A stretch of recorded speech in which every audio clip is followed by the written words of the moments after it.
Olá, meus amigos, tudo bem? Aqui é o Eduardo Martins e hoje eu vou gravar um vídeo aqui um pouquinho diferente, né? Falando de espiritismo, porém eu não estou com nenhum livro aqui junto comigo. Eu estou, na verdade, num shopping aqui em Fortaleza e eu lembrei de uma situação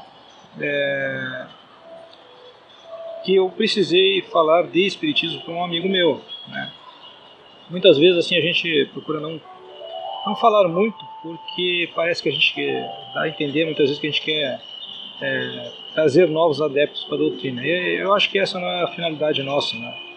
A finalidade do espiritismo é esclarecer as pessoas. Porém, quando alguém nos pergunta com sinceridade e propósito a respeito da doutrina espírita, eu acho que nós temos o dever, sim, de transmitir aquilo que a gente sabe, que não é muito, não é? Pois bem, vejam.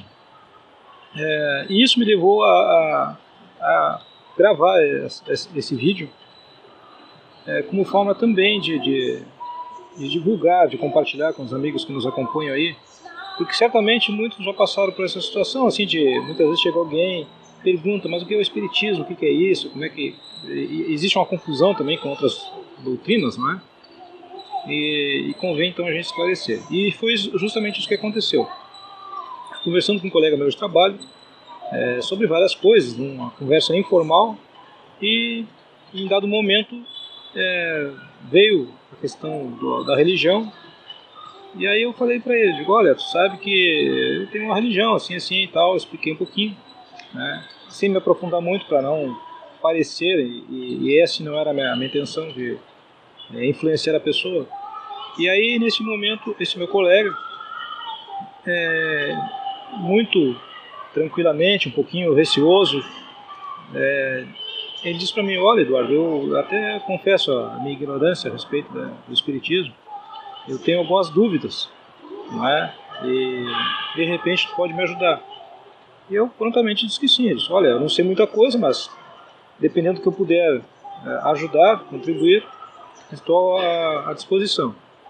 E nessa conversa informal ele me disse o seguinte, a sua esposa em algum momento já leu, já havia lido alguns livros espíritas, mas ele sempre foi um pouco mais arredio, assim, um pouco mais distanciado, nunca se envolveu muito, foi isso que ele me falou. E aí ele me perguntou assim porque havia uma confusão na cabeça do meu colega com respeito a sacrifício de animais, etc. Essas coisas assim, que a gente está acostumado a ver, não é? A gente anda nas ruas muitas vezes, em determinados dias da semana, a gente vê o sacrifício dos animais, vê as oferendas, né? Vamos dizer assim. Então ele disse que tinha um pouco confessava a sua ignorância a respeito do assunto, e estava até um pouquinho constrangido, na verdade, né? Mas como a gente é muito amigo, eu disse, não, vamos tentar jogar um pouquinho de luz sobre isso aí. E aí eu coloquei para ele o que é o espiritismo de Allan Kardec, né? Falando que existe toda uma disciplina de estudos, de trabalhos, né?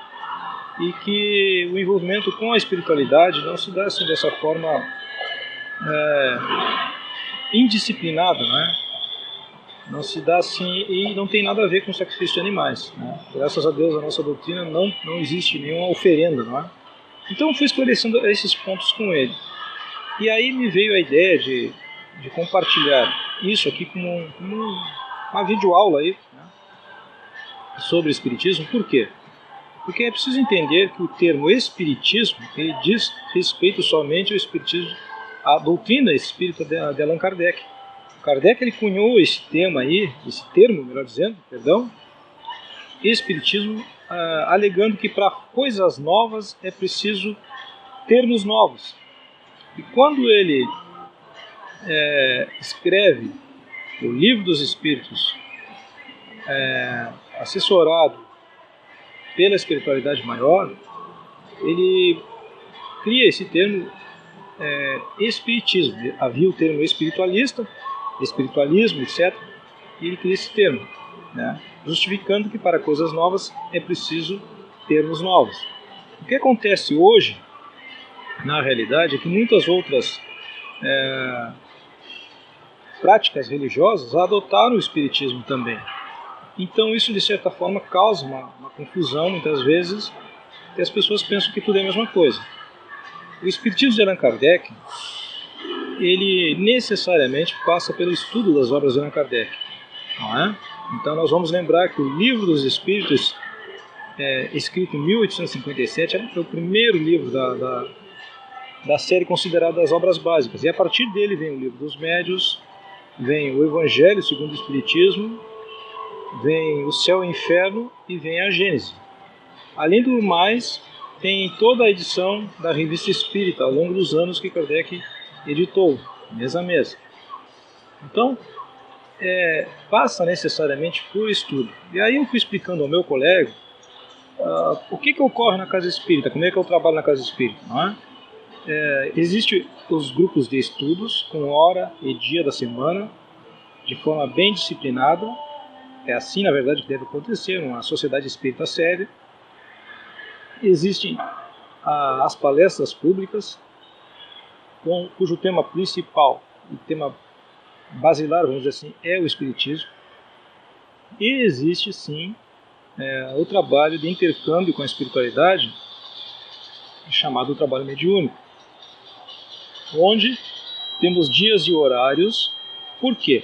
Ora, vejam só, nós não podemos simplesmente, a qualquer momento, em qualquer lugar, acionar os espíritos. Não funciona assim. Vejamos um exemplo bem nítido. Se você pegar sua cadeira de praia e sentar na calçada em frente à sua casa, à sua residência, em qualquer horário, qualquer dia da semana, resolver conversar com alguém, quem é que vai aparecer para conversar? Pode ser que apareça um amigo, mas vai aparecer talvez muitos desocupados, pessoas que não têm nenhum compromisso naquele horário, estão passando por ali e aí resolvem bater papo. Ou seja, são pessoas que estão muitas vezes na futilidade. Vai passar certamente, alguém vai cumprimentar, alguém vai até parar para cumprimentar a pessoa, mas a pessoa séria, compromissada, que tem muitos afazeres, ela não vai perder muito tempo não. Não é? Por quê? Porque ela é uma pessoa disciplinada, tem seus afazeres, seus horários, tem os seus compromissos e responsabilidades. Já as pessoas que estão que não têm nenhuma disciplina, que não têm nenhum compromisso sério e que não praticam muito a sua responsabilidade, elas têm tempo para tudo. E com os espíritos não é diferente. Então, se nós não temos disciplina, se a qualquer momento nós resolvemos acionar os espíritos, quem é que vai se aproximar? Não é? Aqueles espíritos levianos, aqueles espíritos ditos trapaceiros, não é? São espíritos que estão disponíveis a qualquer momento porque realmente não têm compromissos. Já os bons espíritos, os espíritos elevados, os espíritos superiores, esses têm sempre muitos compromissos, não é? Por isso que quando nós fazemos o trabalho mediúnico na casa espírita, é preciso ter um dia certo, um horário certo, para que nesse dia, nesse horário, os nossos amigos espirituais façam seus compromissos conosco e venham nos auxiliar, não é? Inclusive aqueles que vão ser atendidos. Da mesma forma que ocorre quando a gente marca uma consulta no hospital, no posto de saúde, é preciso agendar. E com a espiritualidade não é diferente. Se não for assim, corremos um sério risco de sofrer a interferência de maus espíritos, não é? Que vão vir a qualquer momento, se a gente não tiver essa disciplina nesse horário, e realmente é um risco muito grande. Então foi isso, em breves palavras, que eu procurei passar para o meu colega, para o meu amigo, e ele realmente ficou pensativo a respeito e disse: olha, Eduardo, eu até gostaria de conhecer um pouco mais. Né? E aí eu disse para ele: olha, começa indo a uma palestra pública, vai assistir uma palestra, conhece a Casa Espírita, conhece um pouco as pessoas, e aí, quem sabe, a partir daí, se realmente tu te sentir bem, quem sabe tu não passa a fazer parte desse novo mundo, vamos dizer assim, não é? Então, eu estou trazendo essas informações hoje, não estou colhendo em nenhuma obra básica, nenhum livro, mas simplesmente é o resultado da nossa experiência, que não é muito grande, que é muito pequena ainda, porque eu sei que certamente muitos dos que assistirem esse vídeo vão se dar conta que muitas vezes alguém se aproxima, alguém pergunta, alguém tem dúvidas, não é? E como eu disse anteriormente, por que há confusão? Porque muitas outras práticas religiosas adotaram o nome espiritismo, não é? A gente vê aí centro espírita de nome tal, né? Núcleo espírita tal, e muitas vezes tem outras práticas espíritas que não fundamentadas no estudo sério e contínuo das obras básicas de Allan Kardec. Só existe, na verdade, um espiritismo, aquele de Allan Kardec. Os demais não dizem respeito a Allan Kardec, mas adotaram, né, estão sob a aba do chapéu do kardecismo. Né? É um equívoco, mas infelizmente acontece. E isso causa confusão. O espiritismo sério de Allan Kardec passa pelo estudo necessário contínuo das obras básicas da codificação. E, naturalmente, a partir daí, as outras obras, como as obras de Chico Xavier, as obras de Joana de Anjos, de Edivaldo Franco, passam por esse estudo. Então fica aqui o nosso recado, nosso pequeno estudo, vamos dizer assim, porque é uma realidade também. Não é? Então, vivendo essa situação, eu resolvi, de forma um pouco diferente hoje, gravar esse vídeo aqui para os nossos amigos. Lembrando que nós temos um canal no YouTube que é Espiritismo Fácil e temos o nosso blog também, Espiritismo Fácil. Tá bem?